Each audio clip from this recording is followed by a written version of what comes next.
Hello dear learners, how are you all? I hope you all are well. तो जैसे कि हम कुछ इम्पोर्टेंट राइटर्स के बारे उनके वर्क को पढ़ रहे थे, तो हम उसी को कंटिन्यू करते हुए आगे पढ़ते हैं। 1777 में श्रीधर ने लिखा था द स्कूल ऑफ स्कैंडल। ये इम्पोर्टेंट वर्क है, आप इसको याद रखेंगे। 1779 में जॉनसन्स की लाइव्स ऑफ द पोइट्स आई थी। ये बायोग्राफी थी। इसमें 52 राइटर्स के बारे में जॉनसन ने लिखा था। ये बहुत इम्पोर्टेंट बायोग्राफी मानी जाती है, तो प्लीज़ आप इसको याद रखें। फिर 1781 में है कांट्स के आया था a critique of pure reason. 1783 में ब्लैक्स के पोर्टिकल स्केच आया था, ये भी इम्पोर्टेंट है। 1785 में कॉपर्स की द टास्क आया था। ओके। 1786 में ब्लैक फोर्ट्स का द बैठक आई थी। ओके। नेक्स्ट है 1789 में ब्लैक्स का द सॉन्ग ऑफ इनोसेंस आया था, ये भी इम्पोर्टेंट है। 1790 में ब्लैक का आता है the marriage of heaven and hell, ये भी इम्पोर्टेंट वर्क है इनका। 1791 में बॉसवेल का the life of Samuel Johnson, ये भी बायोग्राफी और इम्पोर्टेंट बायोग्राफी है, ये आप इसको याद रखेंगे। 1792 में मैरी वॉलस्टोनक्राफ्ट सैली का वर्क आया था a vindication of the right of women. इसमें वुमेन के राइट के बारे में बात की गई थी, इसको भी आप याद रखेंगे। ओके। नेक्स्ट है, ये भी बहुत इम्पोर्टेंट है, बहुत ही ज़्यादा इम्पोर्टेंट, गॉडविन्स का है पोर्टिकल स्केच, ये बहुत इम्पोर्टेंट वर्क है। ओके। आप शैली से बहुत ही ज़्यादा इंस्पायर हुए थे इस वर्क से, और उन्होंने इनसे काफ़ी इंस्पायर रहे थे गॉडविन से। ओके, जो कि 1793 में लिखा था। नेक्स्ट है ब्लैक का है सॉन्ग ऑफ एक्सपीरियंस, 1794 में आया था। मैथ्यू ग्रेगरी का है लेविस द मॉन्क, ओके, 1796 में आया था। 1798 में बर्ड्सवर्थ एंड कॉलेज का लॉरिकल वैलिड आता है वर्क, इनका जो दोनों का कोलैबोरेशन में लिखा गया था, और ये बहुत इंपॉर्टेंट वर्क है। इससे ही रोमांटिक एज की शुरुआत मानी जाती है। ओके। नेक्स्ट है 1809 में बायरन्स का the English words and Scotch reviewers आया था। ओके। 1812 में बायरन्स का चाइल्ड हेरोल्ड्स पिलग्रिमेज आया था। नेक्स्ट है 1813 में शैली का द क्यून मैप आया था। ओके, याद रखेंगे, क्यून मैप भी इम्पोर्टेंट है। 1830 में जॉन ऑस्टिन का द प्राइड एंड प्रेजुडिस आया था। ये सारे वर्क ना इसमें मोस्ट ऑफ इम्पोर्टेंट ही हैं, तो प्लीज़ आप इसको एक दो बार ज़रूर पढ़ें। नेक्स्ट है 1660 में कॉलेज एंड क्रिस्टोफेल का कुबला खान आया था। 1816 में शैली का लास्टर और द स्पिरिट ऑफ सॉलिट्यूड आया था। ओके, आगे देखते हैं। 1816 में जैन ऑस्टेन का इम्मा आया था। 1817 में कॉलेज का बायोग्राफिया लिटरेरी आया था, बहुत इम्पोर्टेंट वर्क था। 1817 में बायरन्स का मैनफ्रेड आया था। 1818 में कीट्स का इंडिम्यून आया था।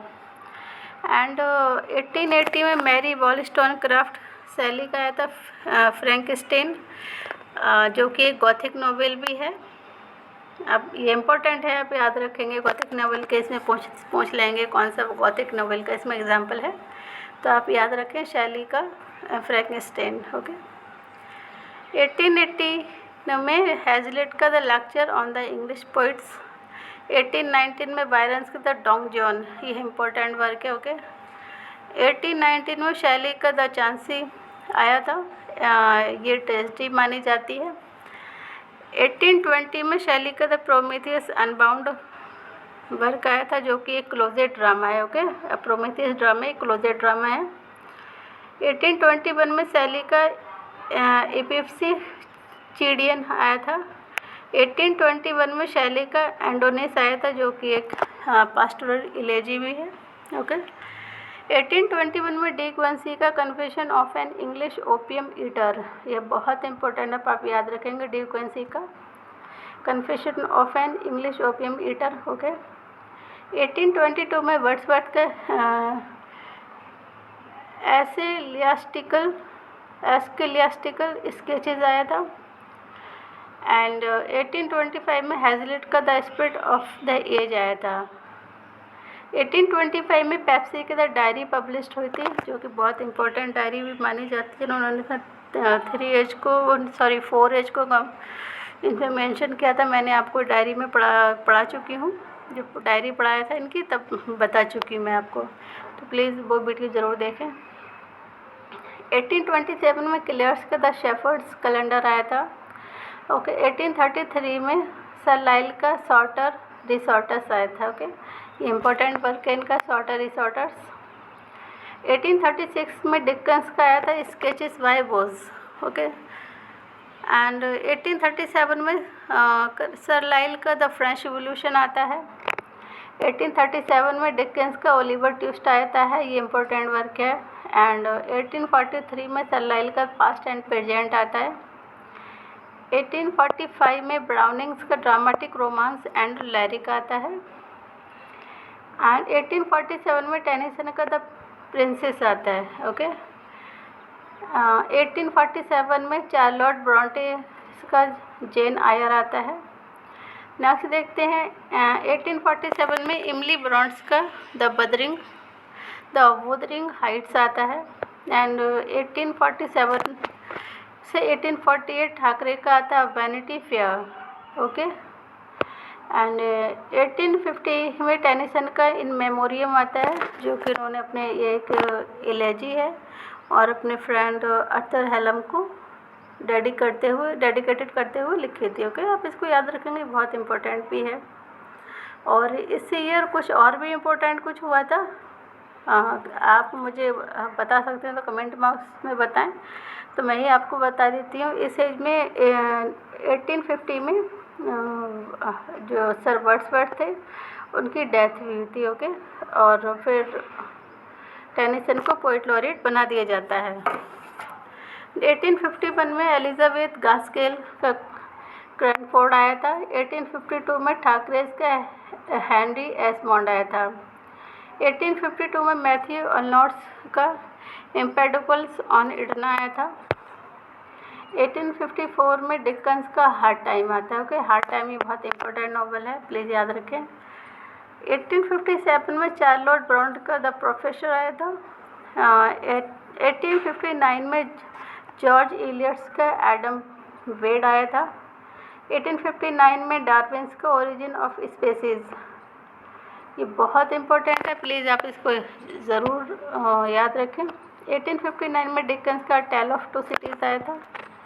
ओके, ये इम्पोर्टेंट है, इसमें पूछ लेते हैं कौन कौन सी 2 सिटी के बीच में का इसमें डिस्क्रिप्शन है, तो पेरिस और लंदन की सिटी का इसमें डिस्क्रिप्शन दिया गया। ओके, 1859 में मिल्स का ऑन लाइब्रेटी है आया था। 1860 में रस्किन्स का अनटू दिस लास्ट। ओके, ये इम्पोर्टेंट है, रस्किन्स का अनटू दिस लास्ट। 1860 में इलियट्स का the mill on the flows आया था। 1861 में जॉर्ज इलियट्स का द सिलास मार्नर आया था। एंड 1862 में मेरेडिथ का आया था मॉडर्न लव। एंड 1864 में J.H. न्यूमैन्स का आया था अपोलोजिया प्रो बीटा सुआ। ओके, 1865 में मैथ्यू अर्नोट्स का आता है एसे ऑन क्रिटिसिज्म, जो कि इम्पोर्टेंट भी एसे है। 1865 में कैरोल्स का एलिस इन वंडरलैंड आया था। ओके, 1865 में स्विनबर्न्स का आया था एटलांटा इन कैल्यूडन। एंड 1871 में कैरोल्स का आया था थ्रो द लुकिंग ग्लास, ये इम्पोर्टेंट है, थ्रो द लुकिंग ग्लास। तो प्लीज़ आप जितने मैंने पढ़ाए मोस्ट ऑफिस में इम्पोर्टेंट वर्क है और किसी न किसी एग्ज़ाम में आ चुके हैं, चाहे वो बिहार TGT PGT हो, KBS, DSSS हो या UP TGT PGT एग्ज़ाम हो, इनमें कोई देखने को मिल ही जाता है इसमें से। तो प्लीज़ आप इसको याद रखें, और अगर मेरी वीडियो आपको अच्छी लगी हो तो please like and subscribe. Thank you.